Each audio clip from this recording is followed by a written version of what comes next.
Good morning. Good morning. Well, we are Good not looking morning. crazy for a reason. We are all dressed up and ready to party today. So apparently this morning, this Queen Esther has to wear glasses. So does this Queen Esther. So good morning for those of you who are celebrating Purim. We are excited. We are excited about tomorrow, the Purim conference in South Africa they've let us join them and hang out with them all day tomorrow. So be looking for your emails you'll be getting one from Magnum at iAfrica. Colleen, that's her email address. So if you registered, you'll want to search for that email because she'll be give you the information about how to go into Zoom and get your private link to get into that webinar. And then you can also go into your library because you would have gotten access into the Ruta Cafe. I also put that link in there for those of you who registered for that earlier this month or this last week. But it's going to be fun. I encourage you to get dressed up, or if you're watching this later and you're going to just be watching the replays, I really encourage you guys to get dressed up with your girlfriends, have girlfriends over. So sorry, the rewind. I know. Just took us. You're gonna watch the rewinds. Most of these younger ladies never had videos, so they didn't have to be kind and rewind. Be kind and rewind. I know, right? So it's gonna be fun. So good morning. You look beautiful, Brenda. Thank you, Esther Brenda. Thank you, and so do you, and so do you. I appreciate it. I'm having a blast. My heart is so, can I just tell you that I am so filled with joy right now. It's like a download of joy. And I hope that you all, like, if you aren't having it, that you catch it right now, because it's been amazing. Watching what the Holy One's doing, not only in his Torah portion and in the book of Esther, which is like a bonus that we have right now that we're reading, but just what he's doing in the land. He's calling us forth that in the midst of darkness to be the people that have joy.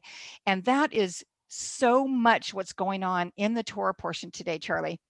Yes. That this is the things that are being done, the commandments that are being kept, the activities that are being required, every single one of them is supposed to be done in joy. And I think that that's like, just reading it, it doesn't say do it in joy, but but it does if you're reading the scriptures all the way through, reading them through the New Testament, it's talking about doing everything with joy. And that's what's happening. And man, it just caught me off guard. I love, what, that is so good, because that, we talked about when I mean, I don't know why this is crazy. It reminded me of it. But when we were in Idaho this last summer, and remember I was telling you guys about that swinging crazy bridge, and I had to walk over that. I have had this deathly fear of heights, and not just heights, but then walking through things you can see through the bottoms, like on a pier or something, we could watch the water underneath. Well, here's this swinging little tiny bridge, and I was going to walk across it. And I just thought, I am not going to let fear not let me have this experience. So instead I started saying, I'm excited, I'm excited, I'm excited. And there's a reason for this. And then what happened was that changed over. And so now, instead of me being full of fear, I was full of like joy and excitement. And so when I was able to go across this bridge, it looked crazy and scary, but I was excited to do it instead. So then you're saying that we're filled with joy. Yeah. I was listening to yesterday. There is a reason to this story. I was listening to Dr. Robin yesterday on one of her teachings, and she was talking about affirmations. And a lot of people say, well, I say my daily affirmations. Well, she said, your affirmations, the Father affirms you. You just receive the affirmations. And I'm thinking that he has already affirmed us that we get to walk in joy, that his joy is our strength. And that, here we are celebrating Queen Esther, Hadassah. We're celebrating her. It was, and look up the word joy. I encourage you to look the word up, actually back it up into Hebrew, work it out. Because as you probably realize, it does not mean anything that you think.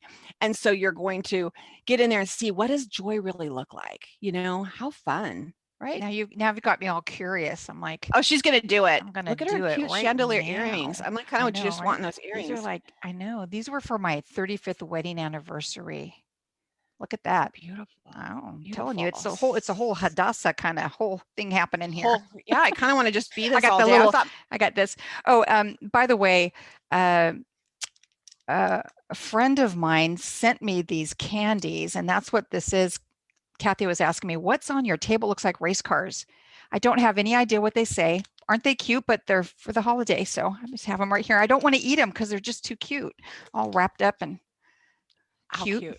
Fun Yeah, little so race car, I, not race car candies. yeah, So she's going to look up Joy because she I'm gonna needs look to at do that Joyce. right now. Some kind of, yeah. But, we start out with Brenda kind of you kind of walked us into this a little bit before we talk about how, getting dressed up, about the pressing of the oil and isn't So it good. we start this parsha off now. First, we're going into this, and first of all, this is I think the only parsha in in this book that Moses isn't mentioned. Yeah. But this is a lot of people go through this and like, okay, I'm going to skip through this really quick because this part is scary. And you know what? I'm just going to be the more we study it, I mean, even me, it's even like was listening to Robin yesterday. It still is a little scary every time. I'm like, what is this? I caught myself going, I don't want to do that. I don't want to learn that. No, I don't want to. My head hurts on that part. But then I realized I probably should back up on the part that my head hurts on. And actually, there's a reason. Good. But we start out, the whole thing starts out with, I think it's beautiful. We start out with, I'm having a hard time not looking at you, Brenda, because you look so beautiful. We have a hard, we start out with this beautiful pressing of the oil, this beautiful that it's not just about it's not just about the process of the oil pressing, which, we love the process of that. This is not where there was no sediment. It was pure. It was lovely.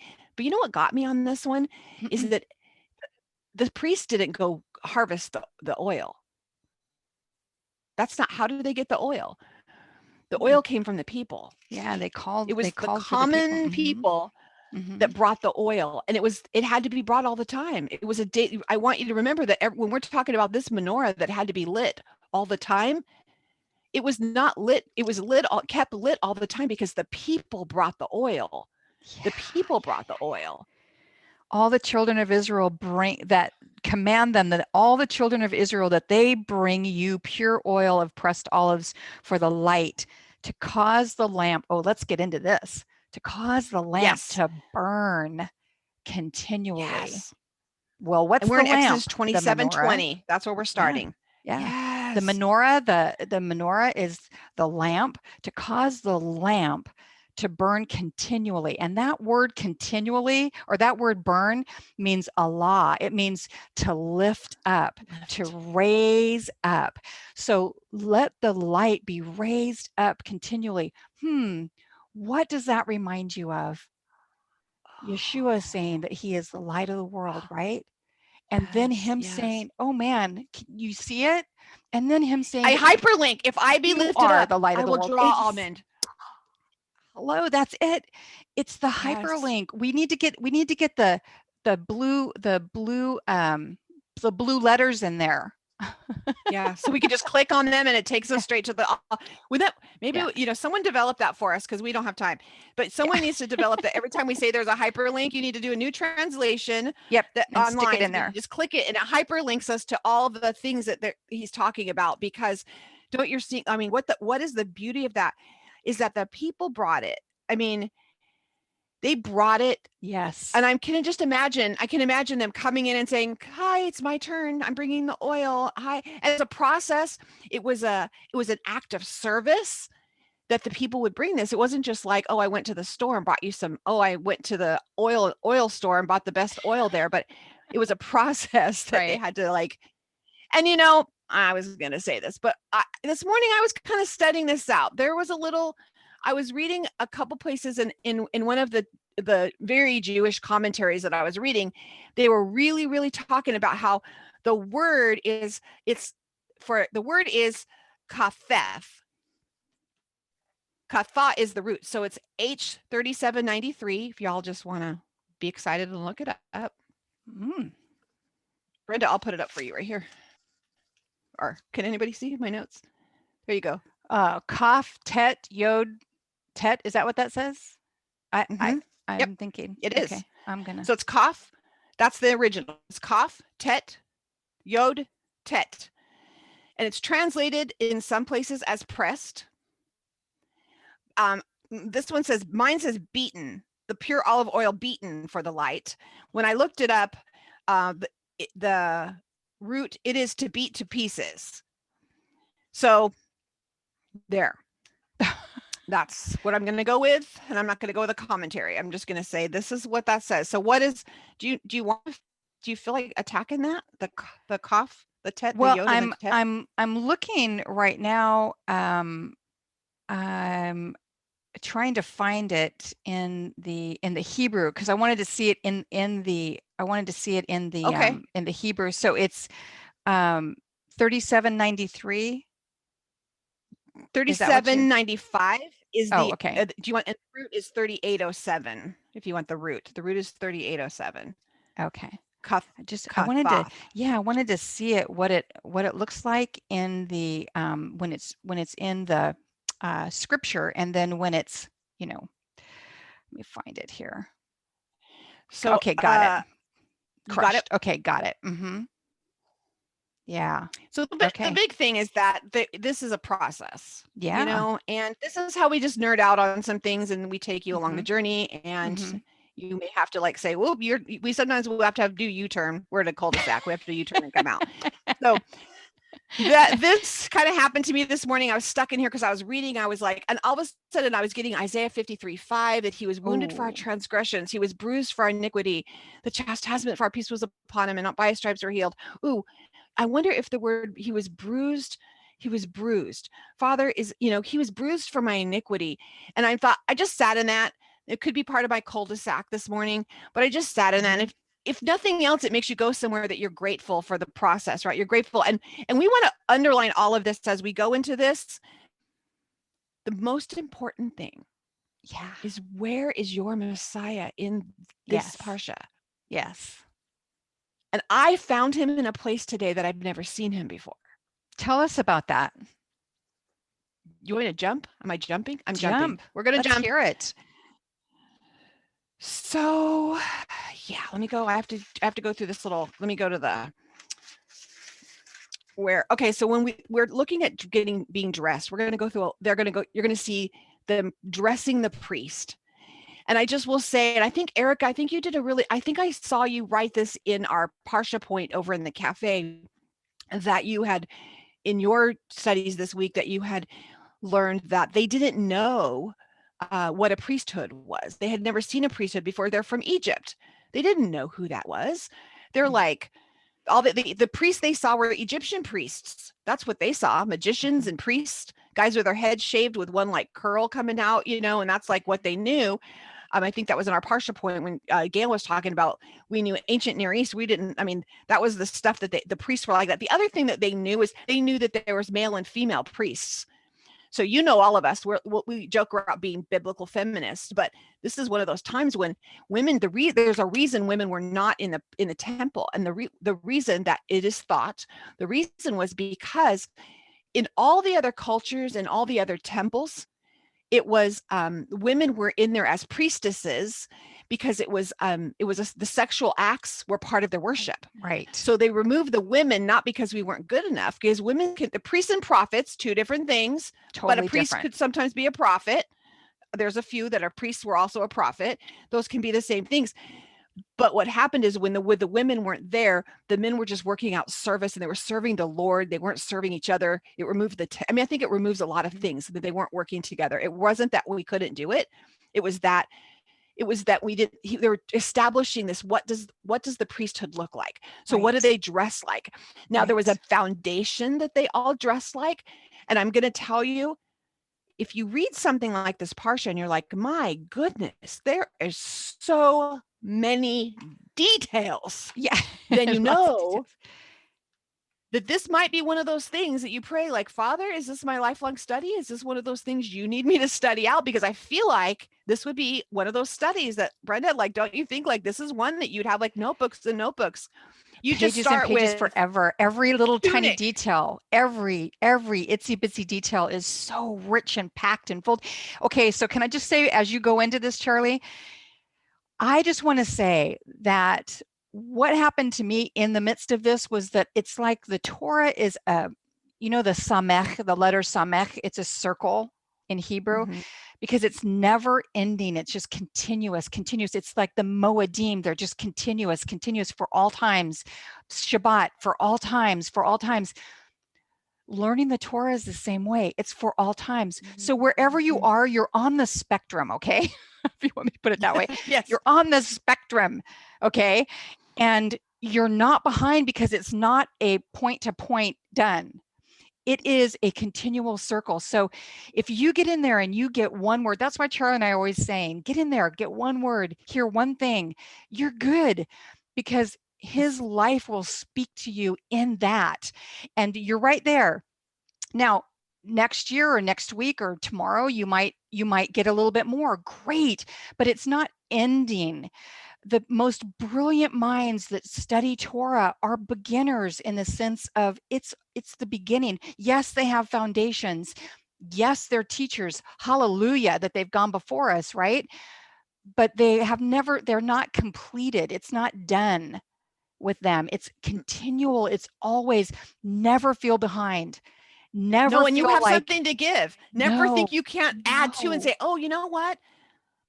I mean, I Yes, learned something today that I thought, you know what, I no longer will feel inadequate that I would share this never. with maybe someone who I think is a great teacher. I have Hmm. women in my lives that are and men that are amazing Hmm. teachers, but Yes. I no longer feel like I might be the little toe in this body. I'm going to share, hey, guess what? Yeah. I found a cute little rock we need to avoid next time. So let's keep the body away from there. I felt it Yeah. with my little toe, or could, some little revelation I got that's huge. Hmm. But I'm loving, I mean, looking for Messiah, and you find him each year. Everywhere. It's beautiful. It's beautiful. And Yeah. one of the things he showed me is that circle, Brenda, was like Hmm. cochlear. Yeah. So it was like this. So it wasn't, any way you look at the circle. So no matter where you are, one spot isn't higher or better than the Not at other. all. Not at So all. someone could have got a Yes. revelation, and I think, Yes. oh, they're just starting out. So let me help this child, because and this may or may not have happened in my marriage.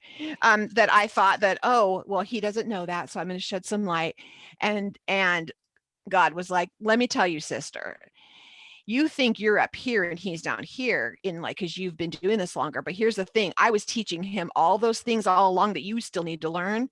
And all he needs to learn is one more piece and he's done. But you got to learn all the stuff I've been teaching him all these years using other stuff. And I was like, oh, I'll just be over here. Okay. Tetzaveh. Yeah. Yeah.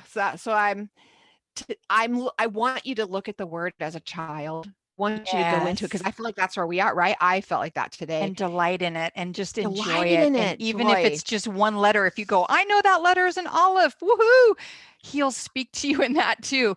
Yes. But Yes. but even if you've been studying for 40 years and you are filled with knowledge, if you have truly been studying for 40 years and you're filled with knowledge, you know exactly what I'm talking about, in that even every crumb, every morsel is so delightful. And we're not comparing one another. That's what this Torah is telling us. We're to be Yeah. woven together, each one bringing the best that they have.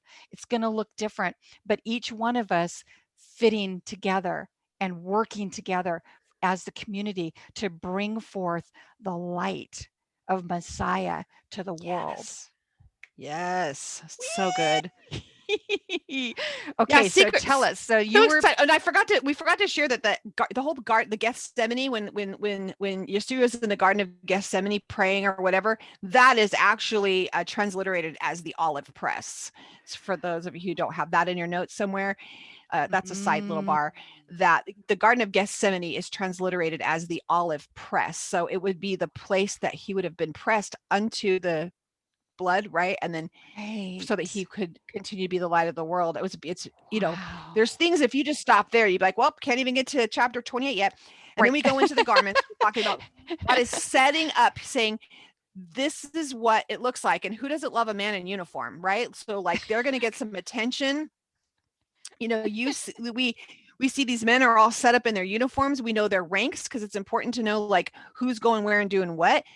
We have Aaron is set up as the high priest. He's set up he started up, and being a high priest, or in being in the as a priest, is wasn't something that you learn to do. So being a rabbi and being a priest is not the same thing. So I'm sorry if this, I'm just going to do little basics real quick. It's not the same thing. You you can study to be a rabbi and then go through, go through school, become a rabbi, female, male, whatever, you become a rabbi and you're a teacher. That's what you're learning to be a teacher. But a priest, you have to be born into it. So that's why the priests in our culture, in this tabernacle, they are married. They are not celibate. The priesthood is marries because they are to proliferate more priests, because they are to be fruitful and multiply. So there's more priests. I will tell you, there are priests now on the planet. I read that if your last name and you're Jewish is Cohen or Cohen, that you are in that lineage, that's how they will use that as a determination, like because of your last name is Cohen, because of the Kohanim, you were a priest. So that's where that comes from. There are priests that are studying now. They're putting the garments together, learning how to put them on, learning how to do those things now, so that when the tabernacle is rebuilt, that's actually happening in Israel. So there are priests on this planet at this time. So this is a thing, girls. So this is happening. So I'm going to just, I learned something really cool, but I don't know if I can jump that fast to it. So let's talk about just really quickly over these clothes. There is a lot happening with these clothes. There's a lot of stones, a lot of jewelry. There's a lot of plates and cloths and braiding and clasps. And I love that the stones are on the shoulders. We have a stone on each shoulder that's put on these priests. 6 tribes on this shoulder, 6 tribes on this shoulder. Fun fact, Brenda, for you, nerd it. 25 letters on each shoulder. Wow. So if you break down I have to, for all of you Hebrew nerdies, if you take the names of the tribes that are written out, the 6 that are written here and the 6 that are written here, it's 25 letters it's an equal balance. And I was interesting thinking about the equal yoke. Of course, I went there. What's on your shoulder? What's yoked? That he carries us on his shoulder. It's not heavy for him. Wow. It's just, there's so many places you could go with these places, but and that it's over, and that the tribes are they're filling up the gold reservoirs. The jewels fill up those gold reservoirs, and they're over the heart. Yeah. They're over the heart of the priest, which we always look, whenever we're looking at a priest here in the Torah, when we're looking at that, when we're looking at Aaron, or when we're looking at the priest, remember that we want to use our vision to look into Messiah, to see where is Messiah in this? How are they behaving like Messiah? Well, Messiah has us on his heart. He's carrying us. He has wrapped us around him. Yes. And that's it was because he's our high priest, right? And he's saying, they put the names on the shoulders. It was supposed to be so the shoulders were so that they were constantly before his presence, so the Holy One would bring us back. Not that he forgot them. Remember the word remember. You guys go back and redo that lesson, but it's because it would bring it back to the forefront of what, he's for a intention, for a purposeful intention to accomplish something. Whenever it's remember, it is that it's bringing it to the forefront in order to accomplish something of importance. So that's up. So they're here. So when he goes in, it's to say, it's so that he would see them here, and then the ones that were on the breastplate and over Aaron's heart was so that they would be before Aaron's heart. He would remember who he's serving. Mm-hmm. And so you have the 12, you have 6 and 6, you have the 12 names here, and then you have the tribes that are across his. So you have the Shohan stones, one on each shoulder. Okay. So many connections mentioned here, Brenda, like connected to connected to connected. There is 6 strands, one gold little thread that goes through these each one of the strands then had a piece of gold that was beaten down, and then gold was wrapped into those strands, right? And it's all put together. So it was 28 strands that would make these things, and they were woven together. It was beautiful. It wasn't like embroidery. It was like 2 different things. So how when you look on one side, it's like one way when something's woven. So it would have been so beautiful. beautiful, passing the family. Okay, and then you had these stones on their on their breastplate. You had the stones. You had 1, 2, 3, 4 rows, right? The first row, you have the Odem, the Pitta, I'm going to say them all wrong, so I'm going to say it phonetically, so hopefully you can write them down or look them up. Barekes, Barekes, that's the stones. So starting with that first row with Odem, you can start with the tribe of Reuben. And then the Pitdah, Pitdah, would be Shimon.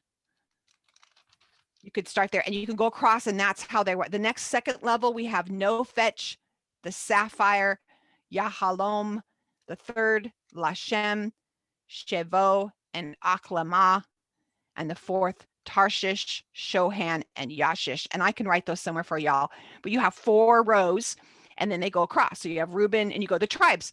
So the very last tribe would be Yashish, and that would be the last one, right?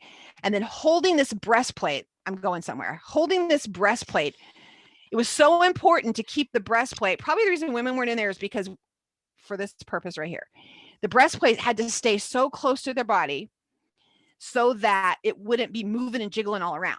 Now for me, that would be a problem, but we need a lot of ropes. So you have men, they're, flatter, you know what I'm saying? And they would rope it. So you're going to see all the different ways they rope this. And there's a reason, is because, so it's not jiggling all over the place. It's very important that it's sturdy, it stays in place. And so there's these braids, and you'll read in here about these braids that they braid a cord, the braided cord that's used. Okay, I'm gonna start crying now. There's a braided cord that's used to hold all the pieces together so nothing fell apart. So this really special braided cord is made to hold it in place. And the word that is used is to hold this breastplate, these braided cords. I want to talk to that for a minute, you guys. This braided little cord, every time you see braided, I just really want you to see the picture of these braids. This braided cord is made out of, it's the same, when it's talking about it, it's the same verbiage that they use to talk about the roots of a tree, holding the tree in place so that the tree can't be uprooted, so that the tree can't go this way, and that whole, a firm foundation to keep it solid. So these braids are holding this in place. And the word is, the original word is Strong's H8331. So those that want to look it up. But the root of it is H8327, which is a shin, a resh, and a shin. Do you want to tell us what that word, just tell us the word picture of the root of these braids, what they are? Well, that would be the presence of the Almighty, the fire, the purification, the strength, the presence of the Almighty. And sandwiching in between that is Resh, which is man, which is the head of man. So it's the head of the person is being sandwiched between the presence of God, covering, surrounding from both sides. That is a beautiful picture. Yeah. And it's holding him there, not by might or by power, but by his spirit. It's holding him. It's holding him in his presence. It's holding manifest him to presence his heart. Of the Holy One. Yes. It's holding him from getting shaken. He's like a tree planted by water whose roots are firm. He's not going anywhere. He's surrounding you. And this is this picture of this cord that's holding everything together. Right? You're also seeing in this cord, and if I remember correctly, someone has to fix me if it's not true. Is this cord, I know a lot of the cords, I went through the strands, are made, we know they're made of the blue, the purple, and the red, and then it has a gold going through it. Okay, is what and I think these ones might be solid gold. So someone check my facts. If they're not solid gold and they're that thing, then we even know how much cooler is that, because we talked about that purple, how the purple, we see the blue and the red and then the purple in the middle. We see that. How beautiful is that with the gold running through that? We already know what beautiful picture of Messiah that is from last week. Okay, so I want you to think about, so we have this glory, the fire of God, picture of the man, the resh, the bowed man who's, and then we have the glory. So he's held together with this. That's that picture. And it is pure so gold. Well, it says pure gold in verse 22. It says perfect. that they're Okay, made so those with are the pure gold ones. Those are the pure gold ones, because the other thread that's used is all the intertwining of the 6 threads I talked about before. Those were all the other strands, and then the one strand of gold went through it. But the gold is just, this braid is just gold. It's pounded out gold, and then they would make little slivers, and then they would weave the slivers together, spin it, to make the yarn, and then they would make the threads to make this braided gold, because it would be so strong it wouldn't break. It wouldn't just be anything. It would be so tightly bound that it wouldn't break. And then we have the bells. There's 2 different theories of what those are for. A lot of people feel like the bells on the bottom of the high priest was to announce him coming and going, because when you're entering a king's presence, you would have to be announced, and that would be like a symbolism of being announced into his presence. And of course, the other is if you went in with a bad heart, or you went in for the wrong reasons, you stopped jangling, they would have to pull you out because you died. They would know. So you have head coverings. There's a lot of things in here, ladies. You could just pick a piece, dive into it, have fun, share with all of us. But I want to jump to just tie those braids with something that I've never seen before. And it might be just my little secret thing, but I'm going to share with you, and I hope it blesses you. But we jump to the building of the altar out front. And remember the picture of this altar. It's right in front of the door, the dalet. It's in front of, they call it the door, the entrance into the tent. Before you get into the tabernacle, it's the outer court. You come in through the dalet, the door, the way. You come through there, and then right in front of that, there's this altar, this brazen altar that you come into. And what would happen every morning, I'm like, can anyone smell the barbecue? What would happen every single morning? You have a priest who would there was 2 pure male lambs. You'd have the first one would be put on the altar in the morning, and it would burn all day long. And then the second one we'd put on the altar at night, and it would burn all night long.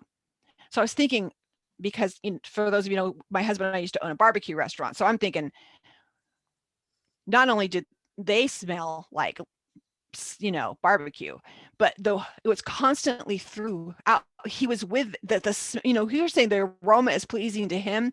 Can you imagine the aroma was constantly reminding them? Who doesn't smell barbecue and you're like, ooh, that makes you long for something? I'm thinking that was becoming a familiar to them, that he was getting them trained to long for him, to want to come into his presence.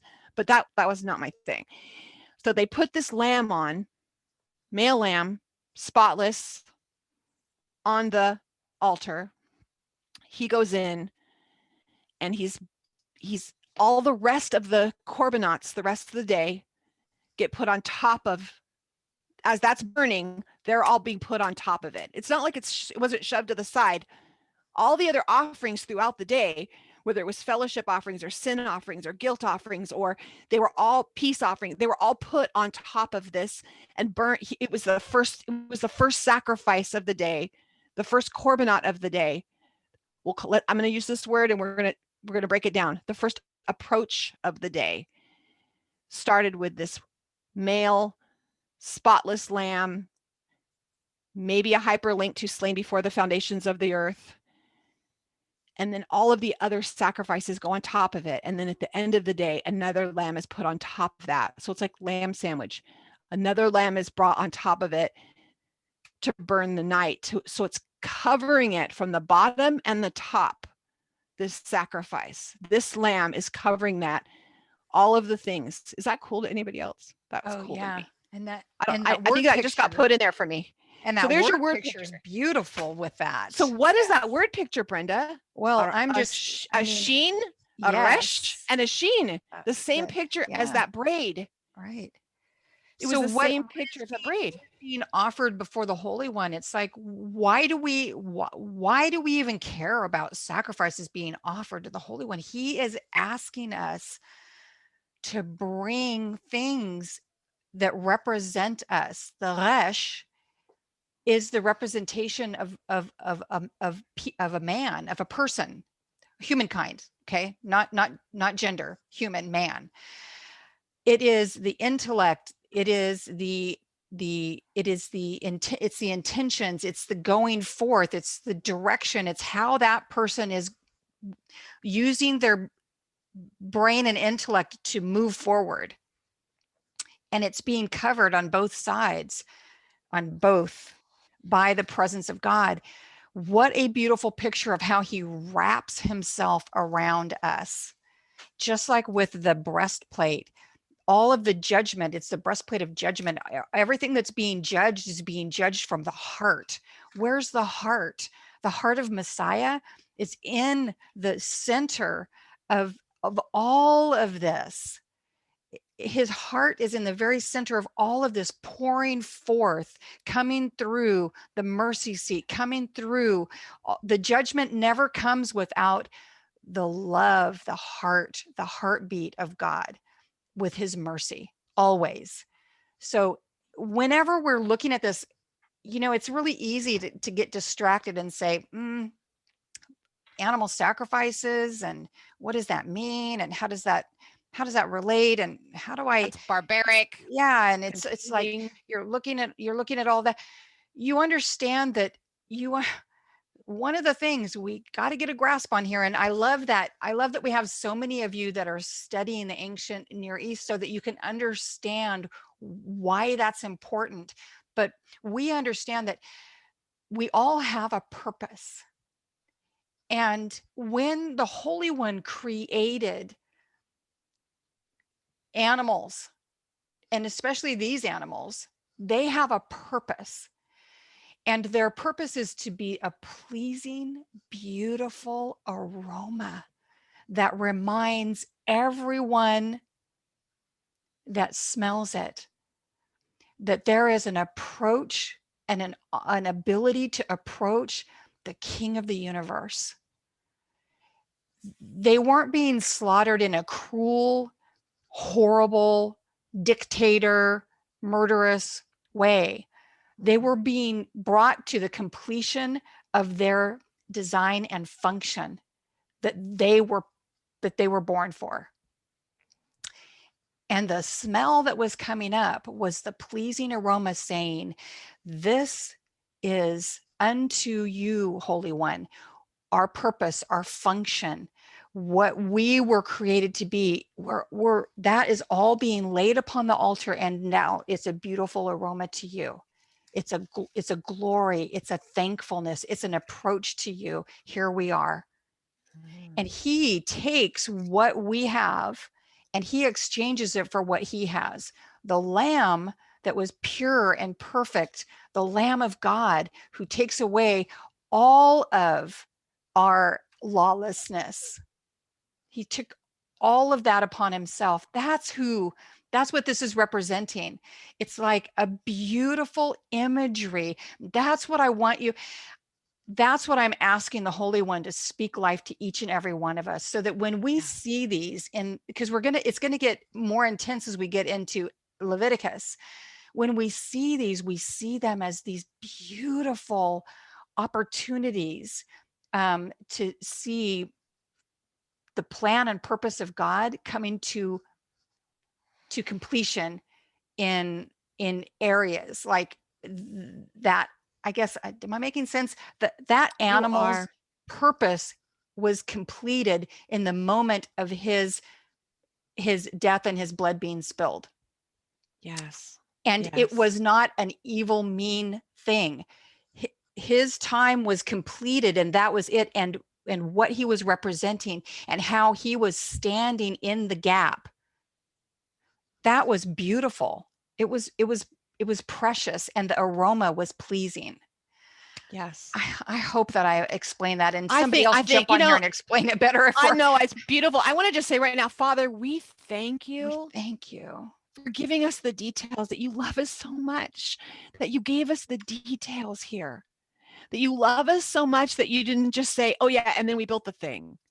You actually love us, that you gave us the details so that as we wanted deep calls to deep, as we want, you gave us secret things to find out who you are and delight in you, that we delight in this, Father. And more importantly, Father, that it brings us back to our first love. Yeah. not Yes. mine, not the things we're learning in the word, not, oh, I learned all how to conjugate a Hebrew verb. Is that even No. a thing? But that instead we, our hearts are turned to you, and that Yes. we Thank you, know who Father. our Messiah is, and we Yes. know who our first love is, Father. Hmm. So thank you for that. Thank you. Thank Thank you. you. Yeah, Amber we wrote, don't, and it's this in front of isn't, me. go This is ahead. Amber wrote, oh, the aroma of Messiah. It's like, yes. And when I said that, some people are like, wait, I don't get your connection. I don't get where you're connecting the shin, the resh, and the shin. Well, the connection was when I was seeing this lamb, and I was seeing it going first, and then I was seeing all of man stuff going onto the altar. Then I was seeing another lamb going. I was seeing the sheen, the resh, and the sheen. And I don't see in Hebrew. Y'all know that's Brenda's thing. But what happened was that word popped up, and I saw the hyperlink back to that braid. Do I know all these Yes. connections? I have no clue. But all I know is at like 3 o'clock this morning, I was like, okay, I have to get deeper into this. There's a connection here. And all of a sudden I was like broken, and I saw my Savior. Thank you, Father. I saw him. I saw him going before me and coming behind me. I saw him bearing all of my burdens. I saw him Yeah. taking everything. And as we go into this, it doesn't have to scare you going into these things. So No. I want you, every time you see the word sacrifice, Hmm. we're going to pound it in your head Mm. to hear the word approach. Approach. It's our way of coming into the presence of the Almighty. He's saying, I want you clothed in righteousness, right? Well, how does that happen? Let me show you. How about this? Let Let me me show show you. you. Mm-hmm. So he's Yeah. taking us through step by step by step. And this is how I'm going to wind it around, and I'm going to wind you together. I'm going to weave you together because you're not in this alone. Now, let me show you what we get to do. This is the guy that's going to cover this up, and he's not going to let anybody know what's been happening with you. He's going to cover that all. He's going to take away those ashes and dispose of them. Nobody's going to see what's going on. You're covered. Yeah. Let me show you this. Go out there and get some oils. Do it as a community. Go out there and get the olives, I mean, and do it as a community and bring it forth because you are valuable and your contribution is valuable. You're bringing oil, you're bringing olives. Might seem like I'm only bringing olives. You're bringing olives. You're bringing olives to glorify the light of the world, Messiah Or may Yeshua. or maybe you work to pay for to give the money to the Maybe kid who ran to go get the olives. Maybe exactly you're like, well, all I do is work all day. But right, with your contribution, you might be not be the person on the radio right. spreading the gospel, but you're the person who's working to make the money to help pay for the person who needs to pay for their radio time so they could be on the gospel. I mean, No, really. No, no, really. everything that you have, everything that's been given to you is a that you can turn around. It's a contribution. Everything, everything about you. That's what this Torah portion is really about. It's like he's showing us how immensely Mm. important each and every person is. It's talking about the priest, but it's also you realize that they can't do what they do if everybody else is not doing what they do. Everybody needs to contribute. And last Torah Right. portion, it started off that way with bringing contributions. Well, of course it did, because nobody can do this alone. Right. Right. So, and Right. can I just say, like with the light, like I know that those of you who are in Dr. Allwine's class, you all know so much more than me about the menorah and about the lights and all of that. But the whole thing about the whole community gathering the olives for the press for the oil, it means that everybody is vested. Everybody's got skin in the game, guys. We all have skin in the game, all of us. If we're at home homeschooling our kids, we may not be traveling and teaching, traveling, or whatever, but wherever we are, whatever we're doing, it's our contribution. It's of equal value. It's part of everything that's happening to put everything together. It's not minimal.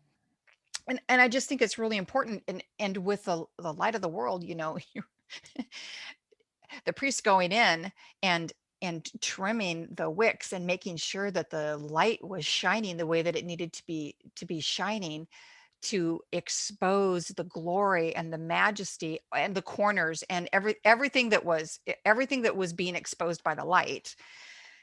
All of that was so valuable. And when they did it, when they walked in, and I'm jumping ahead here, they had the pomegranates, which represent the commandments. And then they had the bells, and those bells were tinkling, so that when the high priest approached inside, when he was approaching, the sound was tinkling, and it was like saying, I'm here, I'm here. And the Holy One's like, yeah, you're here. You're here. I hear you. It's valuable. It's like, it's an awakening. We get to look and see what's happening inside the temple. It's an awakening. If that makes sense. I'm sorry. No, it's beautiful. And y'all, we love you that you hang out with us, because we're gonna jump, go back to, we are gonna jump in, but it's just so important because it is all connected. It's kind of like when Yeshua gives us the parables, he'll say it one way, and then he'll say it another way, and he'll say another way, like, oh, if you didn't get it this way, let me give you this parable. Okay, that you didn't get that. So it's kind of like he's saying, well, let me talk about the priest garments. Yeah. And then I'm going to talk about how you're going to build this tent, and then I'm going to talk about, but it all is the same thing, and it's all the things, but it's the same thing. So you'll get it one way. It's the difference, but all the same. It's all, each piece can be part of the piece. So like the braids could actually mean it's the same kind of word picture as these lambs on this, right? It could all be the thing. And we see, I love when they're processing these, it isn't just a murderous thing. I mean, you see the process when the priests are going in, they're saying they take the blood and they're putting it on their right earlobe, their right thumb, their right toe. Right. And you read that and you're like, it's representative of Messiah. Is this like a Criminal Minds episode? Like someone's walking around with blood all over them? No. This is when you stop and you go, I probably should figure what this out. And we are so blessed. We have Google. I mean, there's ways you can look some things up. I don't know you trust it all, but there are ways to look things up. We want to bring you to your first love and not just be all about, because there's lots of great teachers who can teach you all the things. What about, do you have anything to say on the blood? It's like the thumb. That's, your work, your strength, your power, your thumb, right? And your ear, what you hear, what you receive, what you allow to fill your mind and your heart and your thoughts and your thinking, which become actions, right? So where's the, and they do this right at the door. Remember the servant, the teaching about the servant, when the servant is put on the ear, and this is a covenant that's happening. Yeah, that blood is on that door from the ear. Yeah. Look at the Shema. I mean, if you look at the Shema, seriously. I'm gonna hear O Israel, blood on my ear. Shema, O Israel. And let's just go through that. Where am I going to put my feet? Where am I going to go? The big toe, right? It's like, where are you walking? Where are you going? Where are your thoughts and your actions? Where's your balance? Where's your balance? Right. You can take it down and be it wherever you want in this. We just want, hopefully that ignites something in you to go, oh, okay. Well, it doesn't have to be super deep. These sacrifices, so we're going to say approaches from now on, right? These approaches, we're going to learn in Leviticus. It is going to, for those of you the first time around, I promise you it'll blow your mind. It blows my mind my 20th time around. Blows my mind. These approaches that I thought only the high priest, somewhere I had told, maybe it was a felt storyboard that I saw in kindergarten, that I thought only the high priest was in the presence of God. Only the high priest met with the Father. He's the only one. But we read here, I'm going to even read it. In 29, starting in 38, he says, now this is what you're to offer upon the altar. 2 one-year-old lambs each day continually. You're to offer the one lamb in the morning and the other lamb at dusk. Offer along with the first lamb 1/10 of a ephah of fine flour, mixed with 1/4 of a hin of beaten oil and 1/4 of a hin of wine, and a drink offering, which we'll talk about more of that kind of stuff as we go on. The other lamb you're to offer at dusk, like the grain offering and a drink offering in the morning, as a sweet aroma and an offering made by fire to Adonai. It is to be continual. burnt offering throughout your generations at the entrance. And when I saw that it is continual, that's when I hit me. He was slain before the foundations of the earth. He is my redeemer. He is the lamb that was continually before the throne. He's continually making intercession. And then I kept going, burnt Right. offerings throughout your generations. Here we go. At the entrance, at the dalet, at the door of the tent of the meeting before Adonai. So how do you get to the Father? Only through him, the dalet, the door. That's how you Right. get into the Father. So this was a Exactly. representation. They had to go through the door to get in there to be in the presence of the Father. And I didn't know. I always thought it was just the priest, but it says there I will meet with you. And he's not just talking to the priests, he's talking to the people. There I will meet with you to speak with you there. I will meet with B'nai Israel there. I will meet there. So it will be sanctified by my glory. So I will sanctify the tent of meeting and the altar, and I will also sanctify Aaron and his sons. So it was at the door. We should see all the hyperlinks to that I just said to you about him. He's the door. So what he's saying is what's happening here is important, and it's a way to show you this isn't about, I don't need your sacrifices. Yeah. If I want to barbecue a lamb, I'll just barbecue one. I mean, I just don't need you to do this. That's when we hear the verses that he doesn't need your sacrifices. What he was saying is that he doesn't need the animal sacrifices. He wants your approach. He Yeah. wants your heart. He wants it when you come in, is what we're going to learn with each one of these approaches. They meant something. Bill Bullock does an amazing teaching on the holes in your soul, that you Yeah. have these 5 holes in your soul, and that each one of these approaches fills this hole in your soul so Right. that you can come into his presence. Because what happens is, what is hindering me from his presence? He's saying, sister, I've got an answer for that. Like Brenda was saying, I am the door. You can come through me, and I'm going to show you how to walk this out, how to lift up. They needed to be shown through actually the killing of an animal. We get to do it now because we know the lamb was already slain. Now we get to do it as a process that through this, we're learning this process of approaching Mhm. the throne room, approaching our king, being in his Yeah. presence, so that if you have an issue with somebody, we're going to take care of it, because that's going to keep me from his presence. If I have an issue with someone, if I have guilt or shame, then that's going to keep me. Who knows how many of you you could just get down and pray when you have some issue happening? No, there needs to be a process to get through that, so then that way you can come into his presence with thanksgiving. You can come into his presence with praise, Mhm. because he's given you a way to approach him and leave all that stuff at the door, at the altar, and that it can be set on top of the lamb, Yeah. and it can be Surrounded and burned up covered. Yeah. and covered, and Yeah. so that Yeah. you can now boldly go before the throne. And Yeah. you don't need bells. You can just boldly go in and go Yeah. before the throne, Yeah. because he's giving you approach protocols Yep. of how to get in there. He says, and you continued on, I will dwell among the children of Israel and will be their God, and they shall know that I am the Lord their God who brought them up out of the land of Egypt. Why? That I may dwell among them. I am the Lord their God. That's that's the whole purpose to the building of the tabernacle, is so that he dwells with us, not in the tabernacle, he dwells with us. So this whole process of learning how to build the tabernacle, all of this is all our process of learning how to be B'nai Israel, learning how to be the body of believers, learning how to be the ones who are taking the light into the world. We have Yes. to learn how to be that. We're coming out of not knowing, and we are coming into, let me instruct you. And that's Yeah. what this is all about. And it's still going on now, and it's still relevant today. Every piece of this is still relevant today.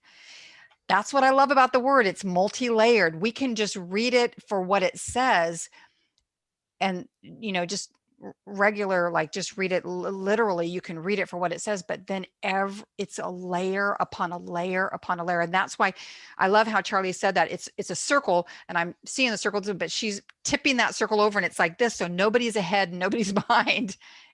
No, there's no beginning. So nobody's behind, nobody's ahead. Everybody's right where you need to be. So just grab hold of whatever he's going to speak to you in this Torah portion, in every Torah portion. What is he going to speak to you? How is he drawing you closer to Messiah? How does this make sense? We do not have to understand with our intellect every single thing. We won't be able to. It's not possible. We'll grasp some things, and some things we'll ponder. Some things we won't understand. Some things will be confusing. That's okay. That's okay. Grasp what you can, sit in what you can, ask the Spirit of the living God, the breath of the living Ruach HaKodesh, to breathe on you and speak life to you with what is for you. What is your portion of bread today? What is your portion today? You don't need bread for tomorrow. You need the portion for today. What is life to you today? That's what we want you to glean from all of this. Yes. We say a lot of things. Yes. There's a lot of people. There's a lot of different things. Not everybody's going to grab the same stuff. It's okay. Well, that's again back why Yeshua did all the different parables, because one person would relate to the fisherman, another would relate to a farmer, another one's going to relate to the carpenter building a house. He's going to hit each person where they're at, and you might get a little bit about the fisherman, but you don't get it like a fisherman would get it, right? And you don't get, so it's okay that we're at those spots. And we know that he's going through all these sections here because he says, what are you? A tabernacle. Yes. Didn't you know that your body, you are a tabernacle of the Holy Spirit? Didn't you know? So if I'm a tabernacle, I better understand, what is this tabernacle thing about?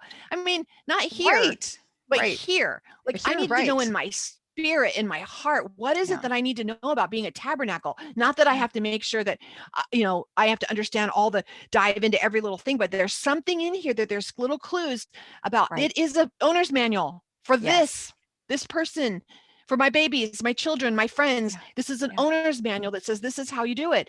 Oh, wait, what else did you say? You're a royal priesthood. You have a high priest, so you don't have to worry about carrying the weight of the tribes on your shoulder. He says that he has us written on his heart. All those things. We don't have to worry about those things, right? What we have to worry about, what we have to think about, not even worry, is just, what is the priesthood doing? And that's what we're going to start learning. We're thinking, well, this is silly. Well, it isn't silly, because we're going to see how they carried the burdens of the people, how they served each other, how they acted in community, how the people brought the things. But now we'll start talking about those approaches, and how Brenda has to come because she's dealing with shame, and she doesn't want that to keep him from his presence as she walks out and goes into the laver, or she goes over to the other areas in the courtyard so she can spend time with the Holy One and be in there. So before she can go into another section so that she can spend time with him, she's going to have to process this, guilt she has for something. So to process this, I am going to help her, and I'm going to stand with her, and I'm going to help her get bloody and gutty and yucky, and we're going to put the stuff on the altar together. I'm going to process it so she can then move on, and then I'm going to quietly take it out and bury it outside and not bring shame to her or awareness to her. I'm going to partner with her in her process.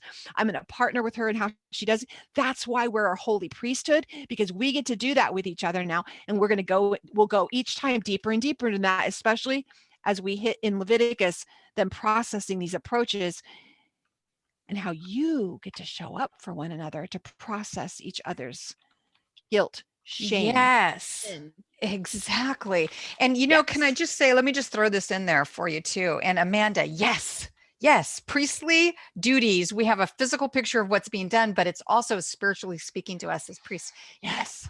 Okay. So how do we become a menorah to the world? I'm going to throw something out to you. A lot of you will go, of course. And a lot of you will go, what? We become by walking in his ways. We embrace what his words are, and what he says is what he's thinking. What does the Holy One say? How is he thinking? What is he saying is the right pattern for our lives? And when we embrace those, it doesn't mean that we have to do them perfectly. That's Yeshua's got us. He's got us. He's holding us together. He's going, just walk this way. Just walk this way. Let me show you how to do it. Okay, you'll do better next time. It's all good. Let's go. Let's keep going. Our feet are on the path. That's what we need to have. Our feet are on the path. But actually embracing, and that is where our minds begin being renewed, that we begin seeing the words of God, the words that are coming out of his mouth, the words that he's saying, this is what I want you to do. This is how I want you to do it. When we begin embracing those and not being afraid of them because we don't understand them, it's okay to not understand them. It really is okay. He didn't say, I want you to ponder these and write a dissertation on them and get back to me. He didn't. He said, go get the oil. Okay, go get the lamb. Make sure it's spotless. Okay, bring it. Go get the firewood. He's telling us step by step by step. We don't have to understand everything, but sometimes we think we do. Like we think that we need to understand everything before we move forward. That's unregenerated mind. That's the tree of the knowledge of good and evil. We're trying to do it from here. And he's saying, I want you to bring this to approach me. It's a change of the way that we perceive his word, in the sense that we're looking at it going, okay, I don't get it, but I know that your word is alive and living and it's true. And it's the words from your mouth. So I'm going to love them. I'm going to love your words and I'm going to walk in them, even if I don't get it.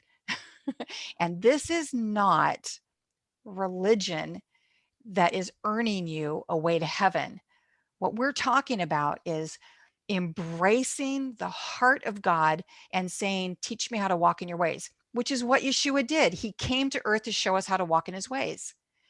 But our minds, we get so confused in our minds and we think we need to understand everything before we embrace it, before we love it. That's why David says in the word, I love your Torah. I love your word. Your word is a lamp unto my feet and a light unto my path. I love your word. It is my delight all the day. He was a regular guy. He made mistakes. He wasn't perfect. But what he did do and what made him different was that he embraced and began loving that word of God. And that set him apart. And that's what we're after right now. So let's be set apart, guys. It doesn't mean that we're doing everything perfectly. It means that we are saying, Father, show me by your spirit, show me my peace today. What is my bread today that I need to have? What is the understanding today that I need to have? Not the whole world understanding. What do I need to know today? How do I approach you today? How do I love my neighbor today? Bite-sized pieces, right? And it might be, we're not earning our way to heaven Father, for sure. I'm looking, Can't do it. It's I'm not looking in the possible. mirror, Father, and Yeah. I'm looking in this mirror, Father, and the way that I serve you today might be how I dress. Am I looking like a priest to the nations? Am I too revealing? Am I not a good representation? Am I dressing modestly? And I'm not talking religiously that, you know, as we're all being cute and covering everything up and I don't mean that that's the case, but can you stand before a mirror? Because I've seen seasons in my life, I could tell when my heart was trying a different path or was a little rebellious. You could always tell in what I was wearing. You know, things got tighter, got lower, got sexier, got, maybe it was just my shirt said something or whatever that maybe people wouldn't ask me who Yeshua was because they saw that. I mean, it's no condemnation. We've all been on those journeys, but maybe it's as simple as we're talking about how do you get dressed every day? These people got specific on how are you dressing every day? Yeah. You are a holy priesthood. If we're different and we're walking out there and we're different, can people tell? Or do you just look like everyone else? Or are they saying, wow, she's not like everyone else? And this is a really great teaching for your teenagers, is that the precious things are hidden. Precious things are covered up. And the more common, we're going to hear common, because it's not that it's holy and we kadosh means set apart. set apart for the glory, set apart for the glory and the work of the Holy One, right? Set apart to magnify and glorify Him. Or the other word means common. Is it common? Just a Mm-hmm. common thing? Like, Mm-hmm. are you common? So maybe Mm-hmm. that's a really great way to think of teaching your teenagers or your young girls. Get them sooner, because I mean, I've heard even my granddaughters. I don't know where, they haven't heard them in a long time, but for a little while, I think that they were sneaking in some music videos or something from their babysitter, and she was saying, "Ooh, I look sexy," and I was like, "Oh no, no, you're 4. Let's talk about this." No, so we don't want to be common, and that's, Right. you don't want to be like everyone else. That's common. You want to be unique. You want to be precious, and you dig for precious treasures. You dig to uncover things, and you want women, young ladies, young ladies out there that are watching us or listening to us that aren't married, and you're seeking for a spouse. Let him dig for you. You are a treasure. Let him hunt for you and find you. Don't expose it all and be common, that you get to be set apart, because then you are treasured throughout the rest of your life, because you set yourself up as a treasure. Mm, that's good. Sis, we are like, Done. we're it's 12:15. We didn't get very far today. Sorry. Misty, did you unmute yourself on purpose? Unmute yourself again if there was something that you wanted to share in that. Otherwise, we'll head out to the after party. We'll scan through. There were so many Oh my great gosh, things in here. Like, so I love it. much. You had shared Amanda's. I'm scrolling quickly about oh gosh, it's so good. All these comments that Yeah, are on here so on, oh such my good gosh, such loving. good comments. Love Esther, you. AKA Kathy Merrick, says love covers a multitude of sins. That is, Yes, it see, does. hyperlink, hyperlink. Hyperlink. Yes. Yeah. Carol says she's completely in tears. Love it. Oh, Pounded gold, pounded olives, yeah. It's so beautiful. wrapping around the resh. Good job. Oh, Yeah. love it. Yep. You think it's silly. Oh, she's driving. Silly when you think that, or you think it's silly, like looking at little word pictures. But I mean, as I'm little by little learning Hebrew letters, now Mhm. I'm excited when I see, like, I'm looking and I'm like, oh, I know what that letter is, and I see Isn't the that picture so of that cool? letter. And even if I only know like 3 really well, like I know Mhm. those 3, so then it makes me want to know what the one in the middle is. So that's when I saw the 2 shins, like a sheen. I'm like, I know what a sheen is. So what's that middle one? And I had to go look again, like, what's that? Oh, it's a resh. And then I kind of remember because of the head bowing. So I Yeah. think it's a resh. So I better go double check. And I went and, don't tell Brenda, but I Googled, and then I got a picture up, and then I saw the Okay. R, saw the resh, and then I, oh, that looks like that. So that must be a resh. And so then that's how I knew what it was. And then I was So like, oh, good. I remember, it's the man with his head bowed and in servanthood. And of course it is. Of course that what it is, because in the act of servanthood of these priests that are giving their lives, they're surrounded by the glory and the spirit of the Lord. And there's the man in the middle, and they're surrounded by the tent. They're surrounded by Yeah. the community. They're surrounded by the fire of his presence, inside and out, an altar inside and out. I mean, we could just keep going deeper and deeper. And it was all with this little sheen, resh, and a sheen. And you're seeing Yes. his presence surrounding Mm. in so many ways. It's so fun. So fun picking one thing. And that's how, for me, my Messiah revealed himself to me this week, was just showing that to me. Yeah. One little thing Yeah. about a braid that I decided, I don't know why that word braid is popping off the page. I feel like I need to look it up. Went Mhm. to my little blue letter Bible and looked up the word, and I saw those letters, and I was like, I know those 2, but I don't know the one in the middle. And that was my process. And I share that So with you because some good. of you don't are working on your process, and you think Mhm. it's complicated, but it really is. I read until a word pops out to me, and I'm like, why is that bothering me? I need to look that letter up. That doesn't make sense. I probably should look this up. And that's where we start. And what a blessing. Oh, so good. Happy So good. Purim. Happy Yes. Purim. So, for those of you that are just listening by podcast, I hope that you enjoyed having a little insight at our kitchen table with all of us, joined here talking about Tetzaveh, and our scripture. We didn't even mention this for those that are listening by podcast. Exodus 27:20 through 30:10 is where we are in the Torah portion. It's been I have wonderful. so many notes. I have so many notes. I have notes about Me the too. garments, how they would Me strip too. the garments, the common garments get stripped to actually make the wicks to light the menorah. I mean, there's really cool stuff we didn't even get Yeah. to go into.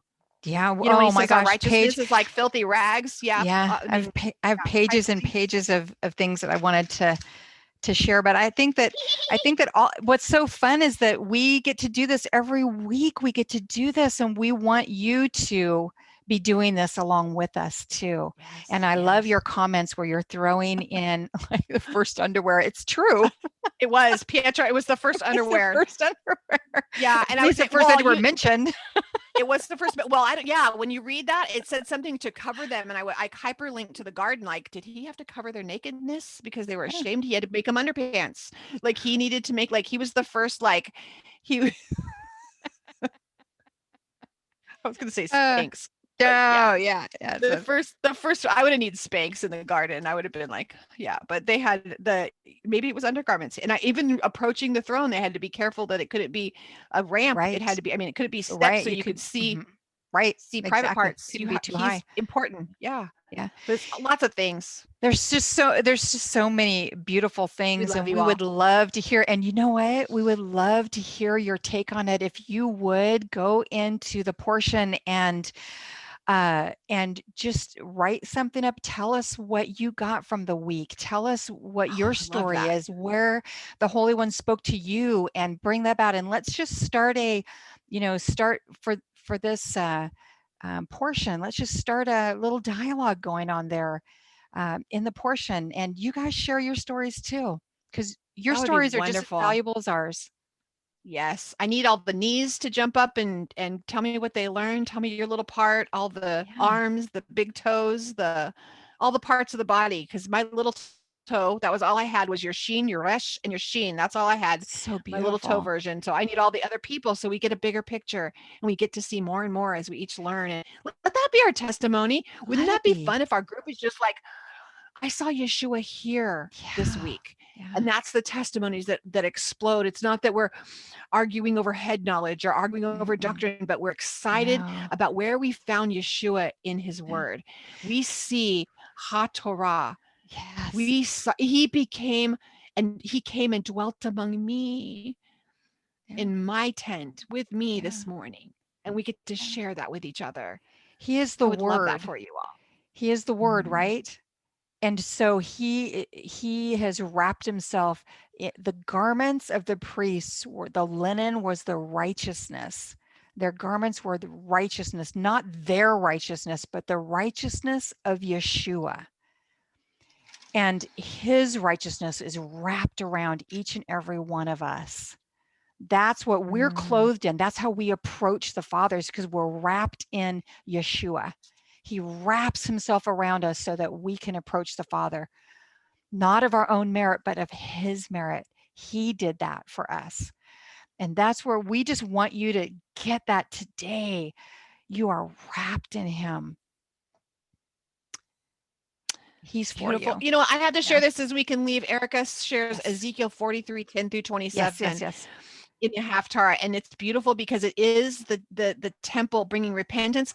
But can I just remind you as you read this, and it's saying, when he says, let them measure accurately if they're ashamed that what they have done, sketch out the house for them, its layout and its exits and its entrances and its complete design. If they are ashamed, he's saying, if they can't approach me because of their shame, build the tabernacle for them. Show them what it's supposed to look like.